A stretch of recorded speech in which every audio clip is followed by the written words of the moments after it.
Vamos a recibir a nuestro primer invitado en la tarde de hoy. Esteban, ¿cómo va? Buenas tardes. Bienvenido. Gracias por la invitación. Bueno, por favor, después de 2012, cuando se aprobó la ley de identidad de género en el país, Santa Fe tuvo un protagonismo muy fuerte, muy marcado en ese sentido, porque, según estadísticas, hubo 855 personas que accedieron de alguna forma al cambio que estaban pidiendo y que esta ley de alguna forma posibilitó, enmarcó, y de alguna forma también el Estado santafesino también posibilitó de esa forma. El 88% de esas 855 mujeres corresponde a mujeres trans, es decir, nacidas hombres y devenida en mujeres. Y el 12% restante corresponde a hombres trans, es decir, el proceso contrario.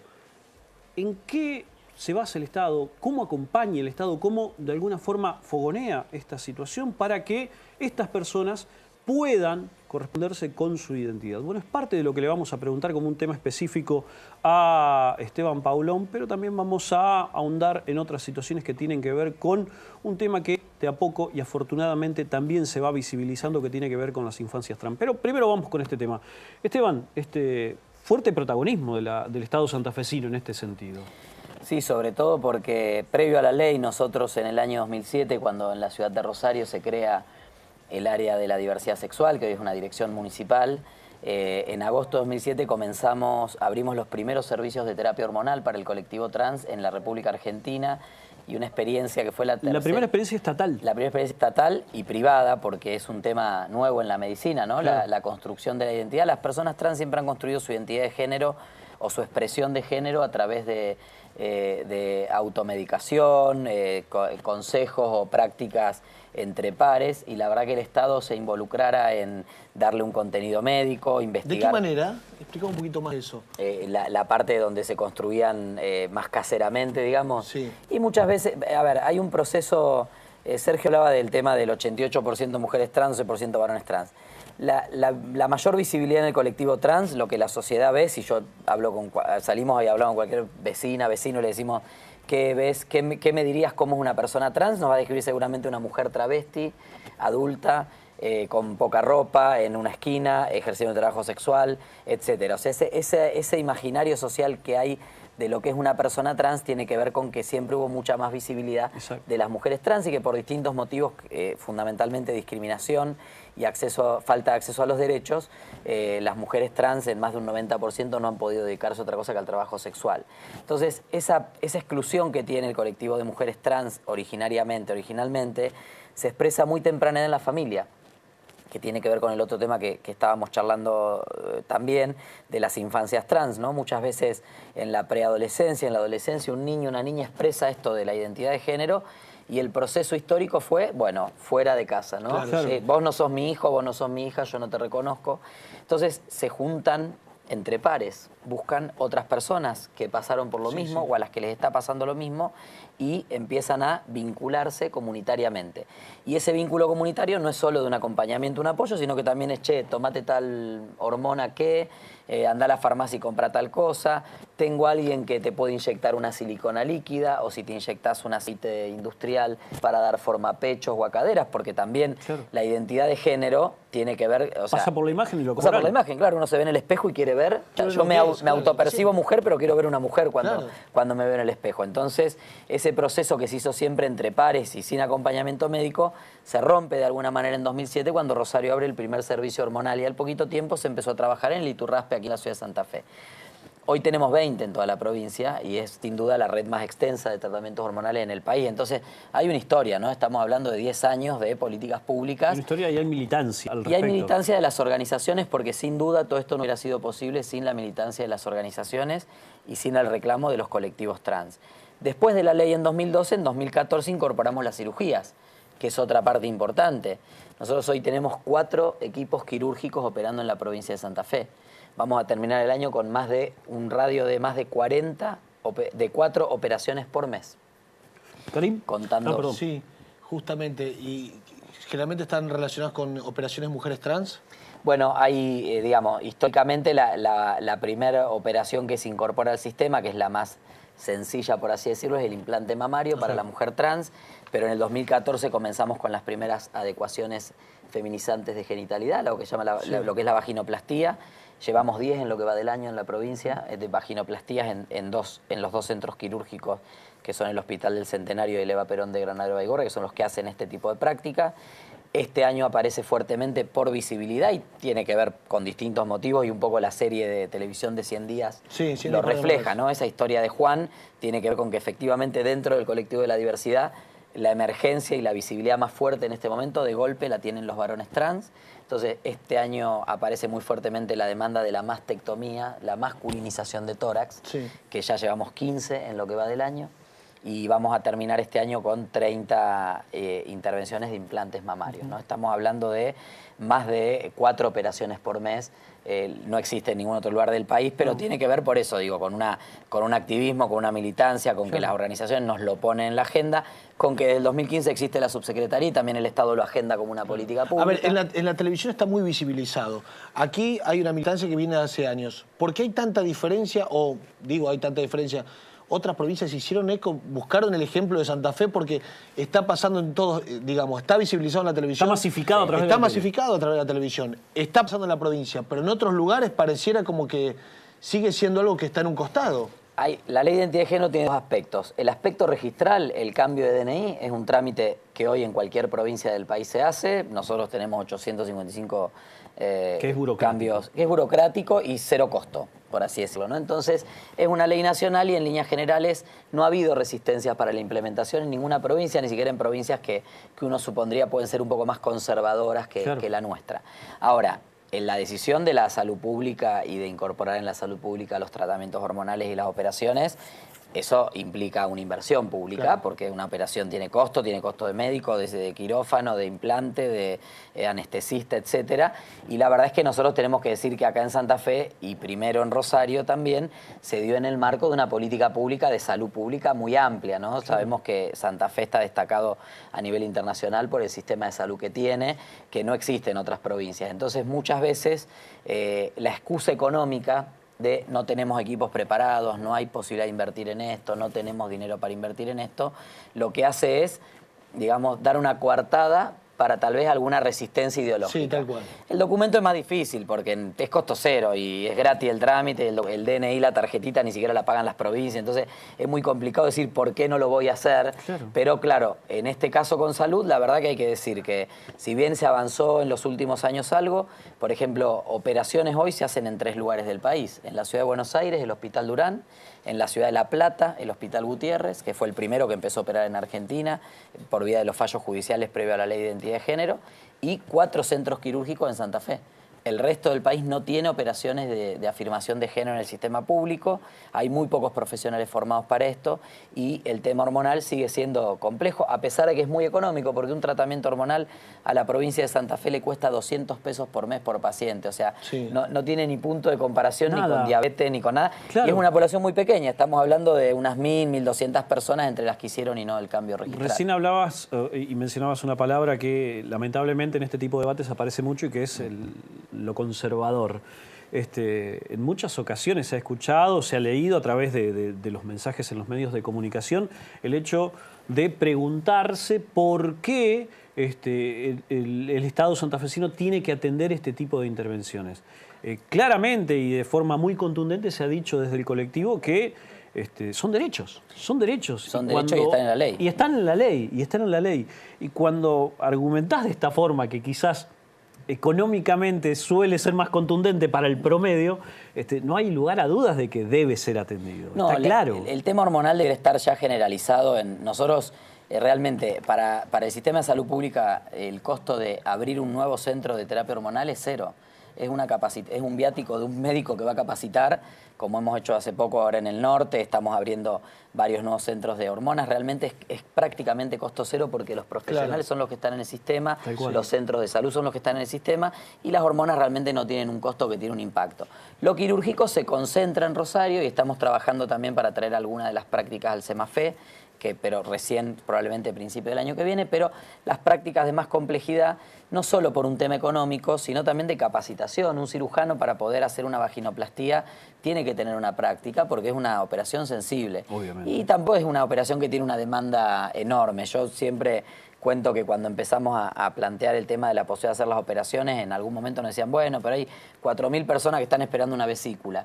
Y si nos ponemos a pensar una operación de afirmación de género, una vaginoplastía, capaz que en la provincia tenemos 20 personas esperando una operación. O sea, no es ni siquiera comparable no hay forma, numéricamente. claro, no hay forma de ponerlos en comparación. No, y hay que hacer las dos cosas. Obviamente, en un sistema de salud pública que por muy buena voluntad y por mucha decisión política y presupuesto que tengamos, está cada vez más al límite porque la crisis económica expulsa a personas de las obras sociales. Claro. Decía el secretario de Salud Pública de Rosario hace unas semanas, 20.000 nuevas carpetas médicas solo en Rosario de personas que perdieron obra social por haber perdido el trabajo, porque también a veces todos estos datos de supuesto desempleo, en realidad hay gente que se anota en el monotributo, pero a veces no se da de alta en la obra social. Bueno, el sistema siempre está un poquito exigido. En el marco de esa exigencia hay que encontrar la vuelta para ir avanzando. Tal vez no en los tiempos que quisiéramos, nosotros quisiéramos poder que una persona trans llegue y a la semana hacerle una práctica, pero hemos bajado muchísimo los tiempos de espera. Hoy un tiempo de espera para una mastectomía es de menos de 3 meses y para un implante mamario es de menos de 6 meses. O sea, es una espera normal, común, claro. lógica en el marco de un sistema público de salud. A veces una obra social tarda más porque a veces las obras sociales ponen impedimentos, hay que presentar papeles, te mandan a hacer estudios. Y bueno, de alguna manera nosotros también tenemos la responsabilidad de atender ese 80% de la población trans que no tiene obra social, porque también un colectivo excluido del mercado de trabajo, excluido de la familia, excluido de ciertos lazos, tiene dificultades para acceder a una cobertura de salud, obviamente. Esteban, los medios de comunicación contribuyeron, como durante un montón de años han contribuido a generar un prejuicio con respecto a este tema puntual. Algunas tiras empiezan a mostrar y a visibilizarlo y a tomarlo como algo natural, que es de esta época. El común de este colectivo trans, ¿está al tanto de los beneficios que tiene, de los servicios que puede contar hoy en día? Sí. Nosotros tenemos un trabajo territorial a través de los colectivos, las organizaciones y las propias comunidades, los municipios y comunas, que nos da un ida y vuelta permanente.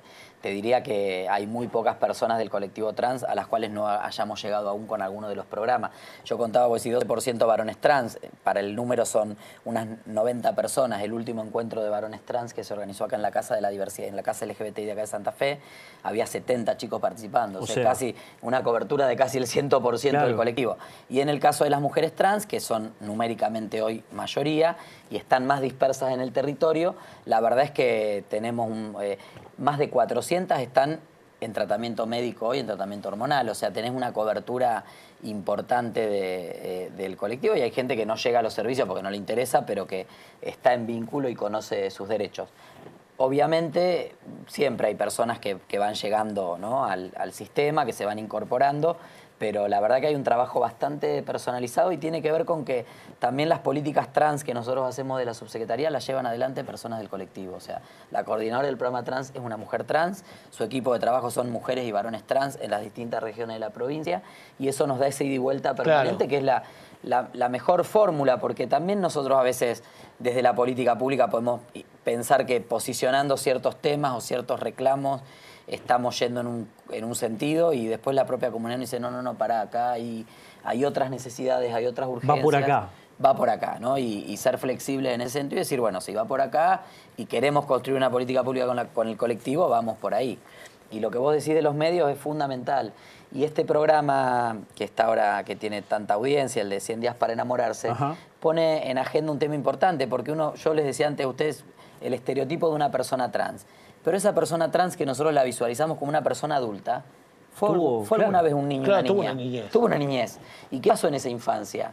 ¿Fue bien recibida por su familia? ¿Fue aceptada? ¿No fue aceptada? ¿Fue excluida? ¿Fue escuchada? ¿Fue escuchada? ¿Pudo expresarlo? ¿No pudo expresarlo? ¿Terminó excluida de su hogar?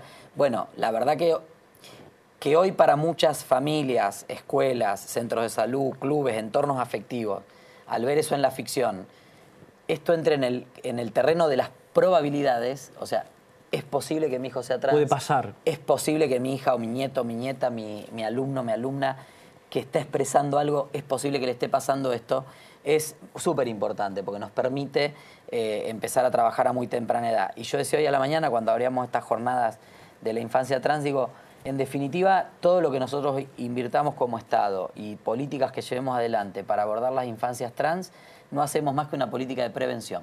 Estamos previniendo la violencia que hoy sufre el colectivo trans en la calle. Porque esos niños y niñas que se críen en ambientes abiertos, en ambientes libres, acompañados por la familia, la diferencia de inclusión, de posibilidad de terminar la escuela, de estudiar algo, de insertarse laboralmente que hay entre las personas trans que vienen siendo acompañadas por sus familias y aquellas que no, es enorme, es el día y la noche. Es abismal. Es abismal. Entonces ahí hay que poner muchas energías porque trabajando con las infancias prevenimos esas violencias a futuro, ¿no? Esteban, ya hemos desarrollado conceptos que tienen que ver con infancias trans recién, con la atención o con la disponibilidad que tiene, digamos, el Estado santafesino para el colectivo.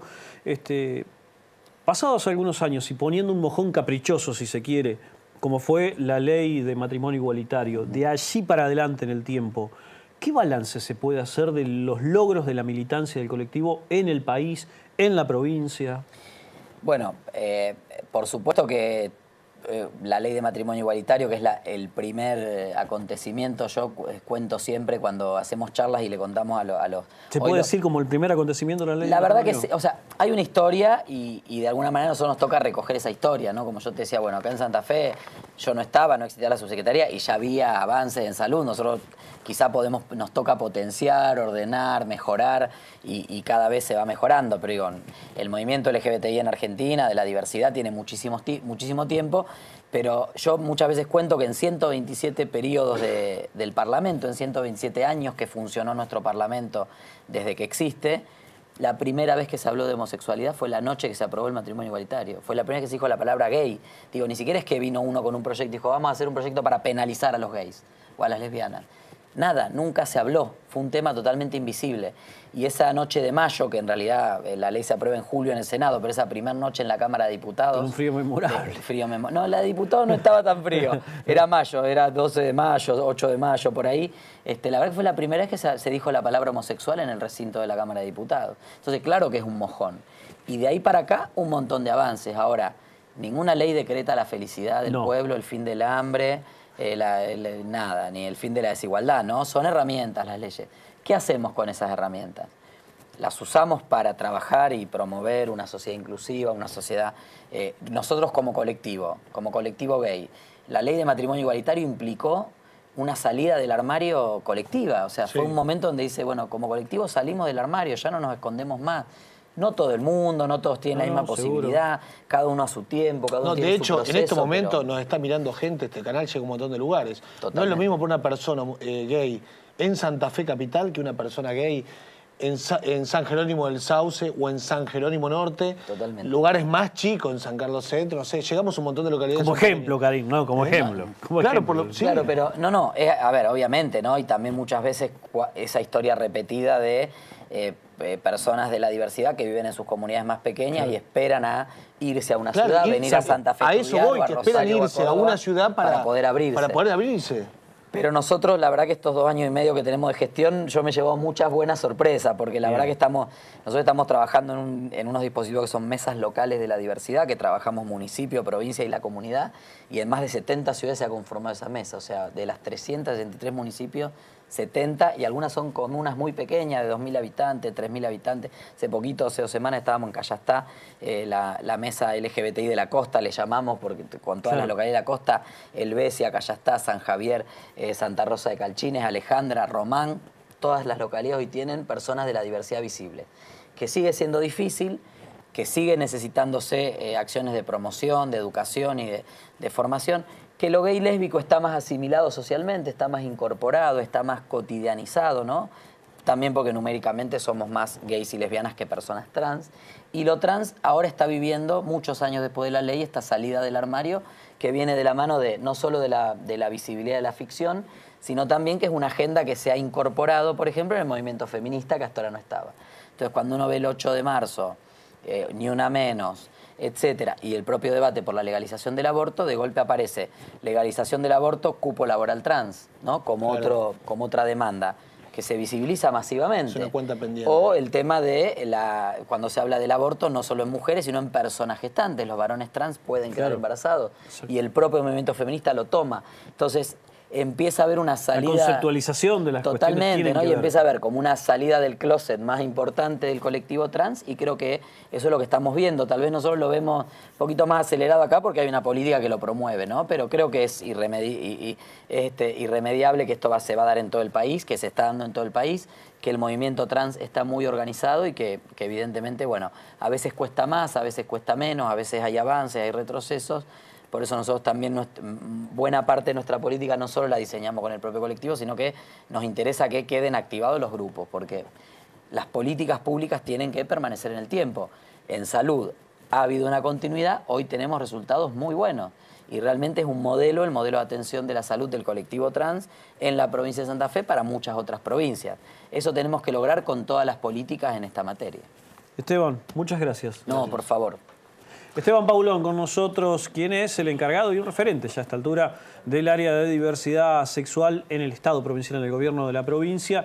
También hablando sobre infancias trans, algo que tuvo lugar en una jornada hoy por la mañana en la sede de Festran. También hablábamos sobre un balance de lo que significó la ley de matrimonio igualitario y de allí para adelante, recorriendo el tiempo, los logros de la militancia del colectivo de la diversidad. Obviamente pasaba por allí nuestra conversación. El próximo sábado en la televisión nacional va a haber una presentación que va a dar mucho que hablar. Y en este caso, el Estado santafesino tiene mucho que ver en esto, ¿no es cierto, Esteban?